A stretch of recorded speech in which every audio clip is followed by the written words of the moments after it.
Ladies and gentlemen, get ready for another episode of In the Classroom with your boy, Coach Ace, coming at you again with another episode. And this is going to be another episode in my advanced level series topics of In the Classroom.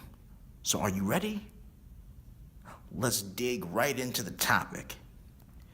Today's topic is going to be play calling that is designed to set up the opposition. Now, what do I mean by play calling that's designed to set up the opposition? Well, anybody that watches games on a high school, collegiate, or professional level will start to recognize their patterns to play calling. So the way offensive coordinators and defensive coordinators and coaches think is their base plays.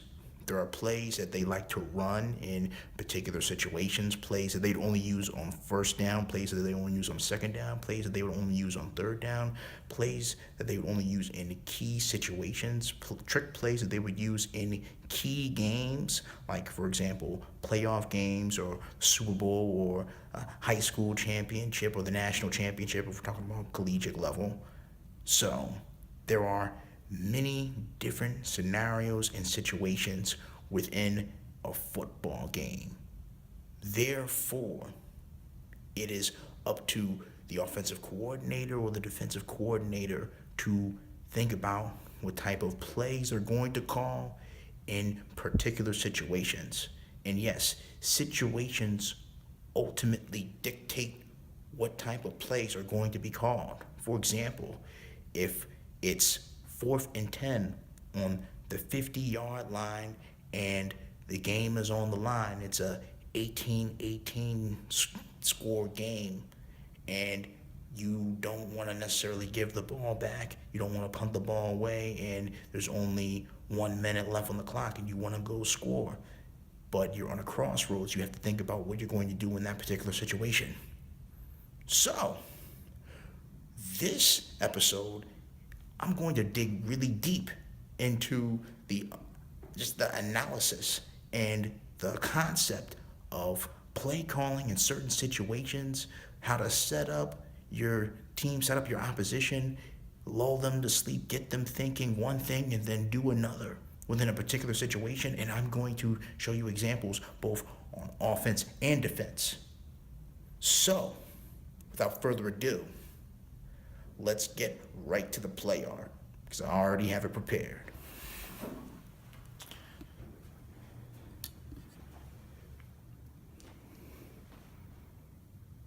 Now, with this episode, there's going to be a little bit of a twist. I'm going to pretend as if I'm calling plays, as if I'm a play caller. And I'm going to also pretend that I'm running plays during a game. I'm going to make this feel like this is a game atmosphere. I'm going to make it feel like I'm snapping the ball and I'm selecting the plays as we go along. So this episode's going to get really interesting. I'm going to be very specific. I'm going to describe the situations, the scenarios, and you're really going to get a feel for what coaches are thinking during the game while they're selecting these plays, while they're figuring out the tendencies of their opponent and how they play. So,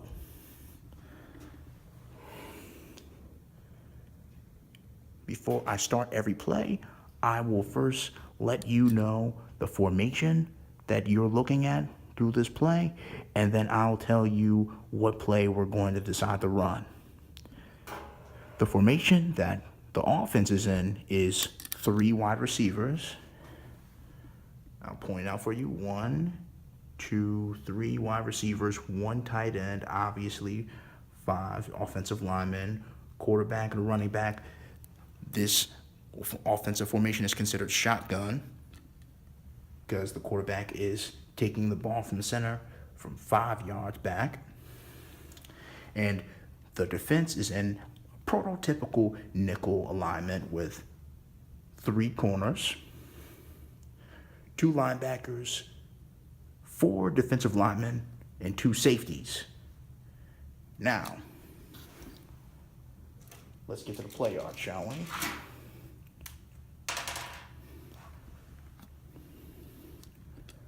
All right. Now, based on what I've seen on film, I suggest that this defensive coordinator likes to run a lot of base coverage. So essentially, I see them going to be running a lot of robber 1, cover 2, and utilizing the wide 9 on occasion to try to get the defensive line to force the pressure and pressure the quarterback, or force big plays on defense to get in the backfield and to stop the running game. So when I think about that, that means to me that there's going to be minimal blitzes throughout this game. So when I think about that, their defense isn't really built to controlling the tempo of the game. It's really built for just calling safe coverages. They tend to do mostly combo coverage. Now, on occasion, they may sneak in a man blitz here or there, but on occasion, you mainly see them running combo coverage with their corners, typically in man coverage, and then every now and then they may run the occasional zone coverage with only pressuring with the defensive lineman. So when I think about that, what I'll do is I'll try to set them up with zone running, scheme running game. I'll try to hit them with some RPOs, and what I'll do is I'll try to get them thinking that this offense is strictly predicated on running the ball first and then playing with safe passes, and then eventually we'll get them to lull to sleep on the idea of us strictly just dinking and dunking and trying to move or matriculate methodically down the field. And then eventually I'll attack them with something deep when they don't expect it, or when they least expect it. So let's get right to it. 1st and 10. Blow 82, red on red. M is the mic. Red 19, say hot. Now, what I ran on 1st and 10 is a running back zone play. So with this play, essentially, it's zone scheme blocking, and what I'm doing is I'm basically just running with the running back and allowing the zone scheme blocking to flow towards the left, and then I allow my running back to try to find the lanes downfield, find the gaps, and I'll try to draw out the symbolization of the gaps and the blocking scheme.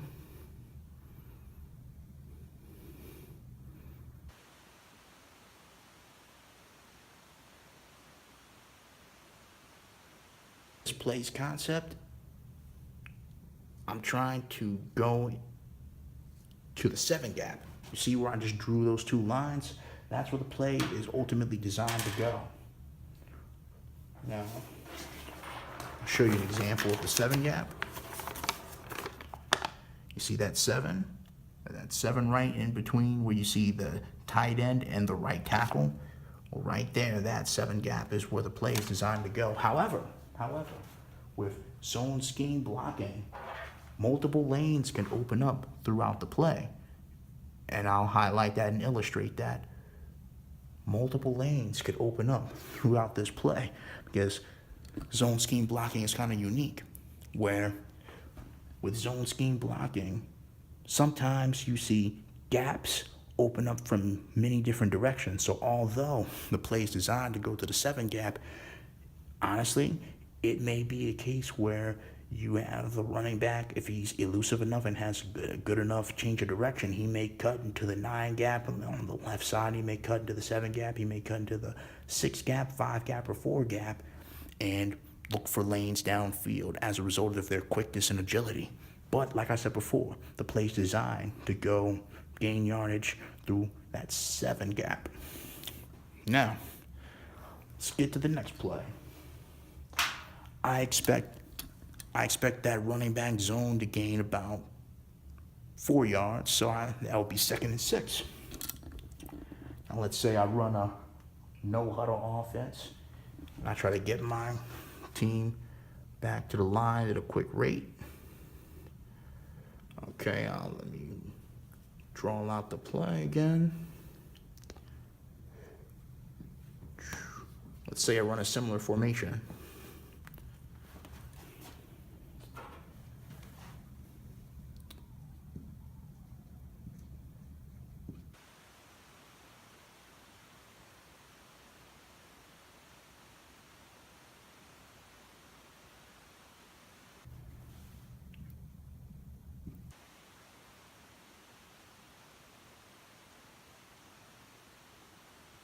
Now, with this play, I just ran a running back zone play, and that got me 4 yards, and now it's 2nd and 6. So I'm going to get them thinking that this offense will be predicated on zone scheme blocking. And that'll be one of the themes that I'm going to be running with this particular offense in not only this drive, but I may think of that throughout the entire game if I'm the offensive coordinator, and I just like to see how they respond to it. Now, if they adjust and adapt to the scheme and the style of the run blocking on zone plays, then I may adapt and adjust to man scheme blocking or gap scheme blocking, but it all depends on how they adjust or adapt. And if they don't adapt, if they don't adjust, and they continuously allow good gains, then it may be a long day. So the same formation, 2nd and 6. It's still 3 wide receivers, 1 tight end, 5 offensive linemen, 1 quarterback, 1 running back, shotgun. For the defense, it's still nickel linemen, 3 corners, 2 linebackers, 4 defensive linemen, 2 safeties. Now, on 2nd and 6 on this next play, I expect them to run robber 1. So they just ran cover 2. So now I expect them to switch to a more robber 1 scenario, because in my thinking is they may expect me to pass the ball in this particular situation. And they may expect it to be a quick either intermediate pass or a quick short pass. So this situation, I'll say robber 1, strong safety will be in the hook zone, playing towards intermediate center mid. And then I'll say the free safety will lurk towards deep center field. And the free safety will play C1, CF, cover 1 center field. And then if I'm expecting them to run a robber 1, what I'll do is I'll run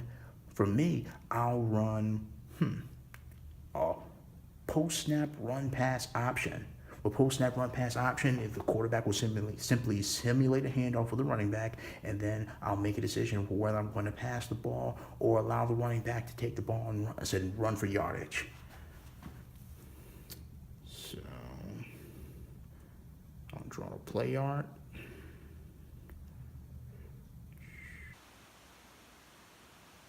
For 1 second. And then the tight end will run a seam route. And then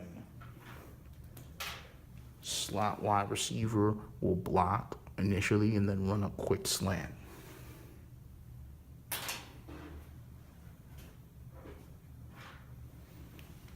Okay.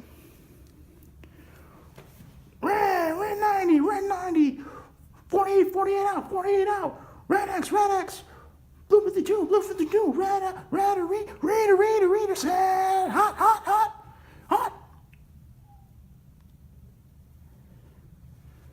Okay.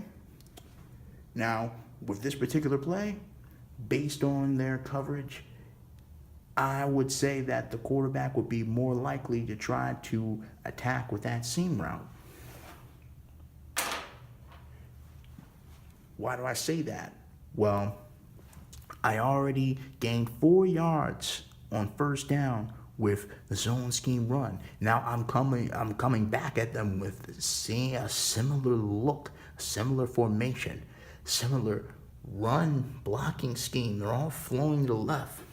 So it feels as if it's the same exact play call. When in reality, there's a few differences to there's a few wrinkles, there's a few differences to this play call in this particular situation. This is a run pass option. The first play I called was not a run pass option. It was strictly just a zone run. The run pass option, I have two passing options within this play. I have the slot wide receiver running a click slant going towards the middle of the field. However, that would be a bad option because the strong safety is playing intermediate center field. It's an intermediate center field playing robber one trying to get an interception. So it's more likely that the strong safety may invade that passing route and hit that wide receiver crushing hit if I throw that route because they're looking for that. They're lurking towards the center of the field. However,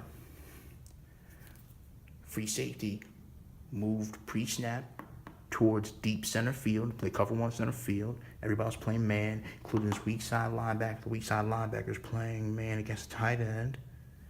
If the weak side linebacker believes that this is a run, I'll keep the ball.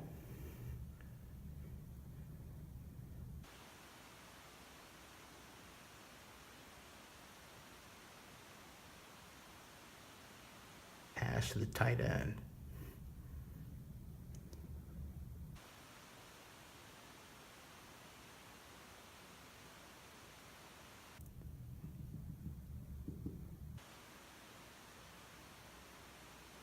For seam route, I expect this play to get yards. So do you see what I mean? This is all about using strategic play calling to try to set up both the offense and the defense. I previously called a zone scheme run, everybody flowing to the left. So what did I do to come back? I called a run pass option, a post snap run pass option that gave me the option to either allow the zone scheme run to go with the running back while everybody's flowing to the left, little blockers, the tight end blocked on the last play. However, with this play, he only blocks for 1 second, maybe 2, to manipulate the defender, and then he'll shoot up to the seam route, and that's all about trickery. That fake block is all about trickery. So what is more likely to happen to me is the weak side linebacker forgets his responsibility of recovering the tight end because the weak side linebacker has man coverage on that tight end, and they forget the responsibility, try to attack the run, and then that will leave that seam route open. So you see what I mean? Strategic play calling built to set up your opponent. That's what this game is all about. It comes down to many different things, but the ultimate thing is trickery, deception, confusion, manipulation. And like I told you before, I've had many lessons talking about how to deceive your opponent pre-snap, using motion, using audibles, changing the looks of your formation. It's all about changing your preconceived notion of what you're going to see on offense or defense, and changing the preconceived notion of what your opponent is thinking, or just overall getting them to think one thing and then do another. Remember, this game, like I told you before, it's just a violent form of human chess. And you're just trying to match each other's not only physical abilities, but the thought process of what they're going to run. And these two play calls that I've shown you so far is a classic example of setting up your opponent with strategic play calling. The plays, if I could run them in real life, I could just show you by running them in real life. They look very similar from the beginning, but then they're just slight little changes to the ultimate scheme of the play. Now, what I'm going to do is I'm going to switch my perspective from offensive to defensive. So I'm going to act like the defensive play caller in this next part. So let me remove this play art.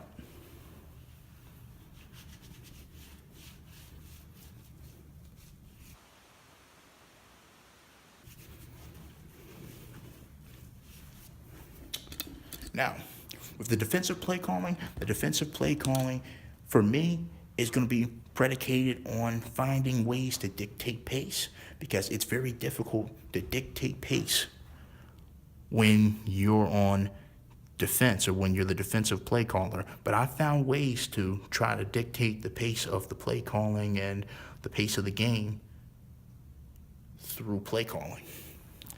And there are some numerous ways to figure out how to do that. But the important thing is you need to make sure you understand the tendencies of your opponent. Because if you don't understand the tendencies of your opponent, what may end up happening is you may be over-focused on trying to control the tempo and the pace of the game through your play calling, and you may make a mental mistake or a play calling error based off of the tendencies of your opponent, and eventually they may take advantage of that. So you must be aware of your opponent's tendencies at the same time while trying to set tempo and set pace and trying to run your schemes the way you see fit. However, if you run a lot of base schemes as a defensive coordinator, then you're just going to be focusing on utilizing the talent of your players to simply defeat the offensive players. If you run a lot of base schemes, because base schemes are essentially just simple zone schemes that are well-known, man schemes like robber one, like we just discussed, cover two, like we just discussed, or man blitz, and you simply just say, hey, listen, my players are excellent in man-to-man coverage, whether it's my linebackers, whether it's my safeties, whether it's my corners, so I'll just send the pressure, and let's see if you defeat us with man coverage. So it really depends on the scheme that you run. My scheme, it's pretty unique, so it'll be varied and diverse.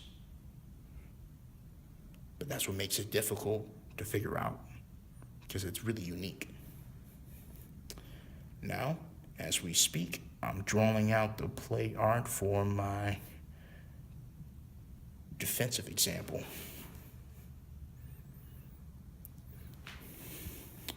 Okay. Have the play art. I have most of the play art. And I'll just put the quarterback, the running back. And what I'll do now is I'll discuss the idea and the concept of the defensive play I'm going to run. And then I'll talk about the situation, the scenario that I'm putting the offense in as a result of using this type of play calling in these particular types of situations, what I'm thinking pre-snap, post-snap, what I'm thinking about the quarterback's tendencies while I'm thinking about using this play, or whether or not I use it against a particular type of player. Now, with this play, I decided that I will run for my first play, ultra lit fire, casino attack with cover 3 in the backfield. Now, what I mean by this is essentially I'm sending 7 players on a blitz, and I'll have 1 player in man coverage, and then I'll have 3 players playing a deep 1/3, and I'll draw that out for you. And I'll expect the offense to run the ball in this particular situation. What exact type of run? It depends on what you see on film. If you know their team likes to run a lot of zone scheme, then I guess I would predict that they would run zone scheme. But if they run a lot of man scheme, gap scheme, or if they mix their schemes up, then we'll just have to wait and see what they do based off of their formation.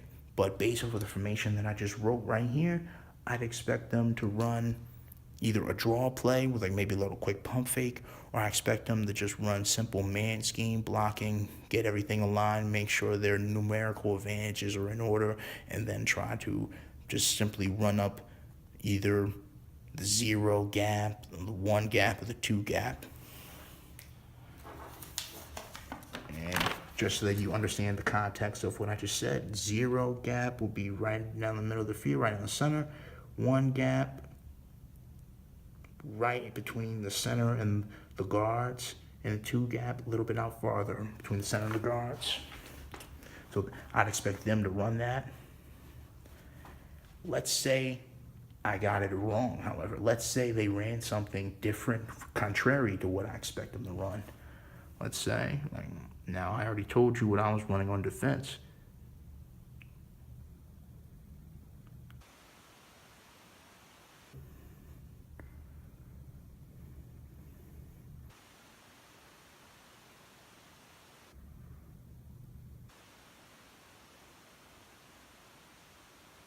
When I say casino fire, that means I'm sending 7 or more blitzers.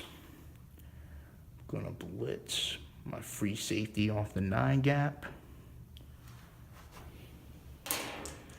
And then it's gonna be cover 3 on the back end. Strong safety, you play deep 1/3. The cornerbacks will bail 3-5 yards, play their deep 1/3. And then the nickel corner right here will be the one that's playing man coverage.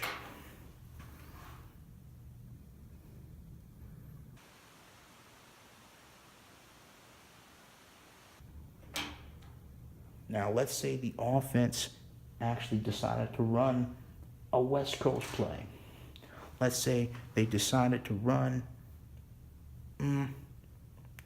slick curls, slants, and a curl route. So let's say they ran quick slant. Let's say the wide receiver towards the wide receiver far out left decided to run a curl route. And let's say this wide receiver far to the right ran a slick curl. Once again, a slick curl is a slant in a corner. It's a slant a curl. So, ready, 92, FS fire, red, pre-snap flex, set hot. Now, in this particular situation, this is a lot of West Coast offense, so a lot of quick routes, a lot of timing routes. And what I tell my players to do is, in this particular situation, if they see that they're running a lot of West Coast schemes and you run a casino fire type situation or type play and you have players in a cover 3, I tell them don't necessarily be enamored with the idea that you're going to be in a cover 3. Just be enamored with the idea that you may have an opportunity to force a turnover. So why do I say that? Because if the strong safety is aggressive, with that attack dog like mentality, yeah, that's why I said attack dog. All about attacking, you already know this. Woo, let's go. Attack. Come on, attack. If I got the plays with the attack dog mentality, what's going to end up happening is the players, they're going to be watching the quarterback's eyes in zone. They're all going to be watching the eyes in zone. Remember that. Zone coverage is predicated on watching the eyes, watching the backfield of the offense. So, let's say my strong safety listens to what I've been teaching and decides to get aggressive and attack this passing lane because the strong safety already knows that I'm bringing 7 blitzers. So that means, for the most part, it's most likely that they're not going to have much time to pass the ball because there's going to be a lot of pressure in the quarterback's face. Well, the strong safety has the leeway to get aggressive and attack this passing lane, because don't get it twisted. This is the pass that is most likely going to be thrown. The slick corner. Look at it. That's where that ball's most likely going to go. Because he's walking away from the zone coverage on the deep 1/3. Now, of course, if this cornerback is adept and aware, he'll stop his back pedal. Because he'll realize that they're running a slick corner, and they'll try to invade the passing lane as well. But these two players right here, strong safety playing that deep 1/3, and the starting corner on the right side playing that deep 1/3, it's their responsibility to notice that possible vacancy and invade. So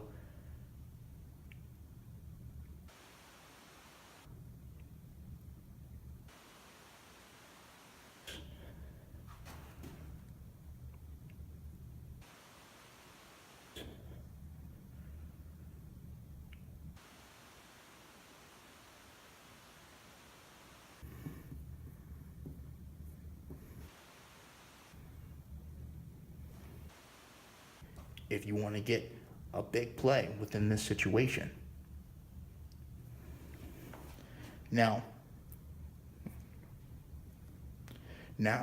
the whole point of this is so that, once again, it's about dictating tempo and pace, and dictating the way that the offense plays and the offense calls plays. Because now what will end up happening is the offense may end up becoming a little bit more conservative as a result of you attacking them at such a high rate, such a fast rate. So what may end up happening is you may see them utilize more screens as a result of that, or you may see them switch to more of a running game to try to offset your aggressive attack mentality defense, so that you can catch them off guard and try to manipulate the gap advantages that you notice if your blitzes are built on trying to defeat the passing game. Because blitzes that are built to stopping the passing game are completely different than blitzes that are designed to stop the running game. Blitzes that are designed to stop the passing game, they'll have players that try to crash into the gaps with the defensive lineman or the interior, so that the athletic linebackers or safeties that are blitzing can get to the quarterback to wreak havoc in the backfield at a quicker rate, so that the quarterback has less time. Plays or blitzes that are designed to defeat run plays will be predicated on essentially closing up running gaps, so that they suffocate the running gaps and stop the running back in the backfield. So as you can see, I gave you some good examples for how offense and defensive play calling is set up, so that you can strategically take advantage of certain scenarios and situations within the game. So now you can just get a slight understanding for how play callers on offense and defense think in terms of how they're going to attack the opposition with their play calling and with their player types. It's very, very unique game when you really think about all the variables that come with how you come up with a game plan. And this concludes this episode, the 34th episode of In the Classroom with your boy, Coach Ace. However, this will conclude the In the Classroom series. But it's as they say, all good things.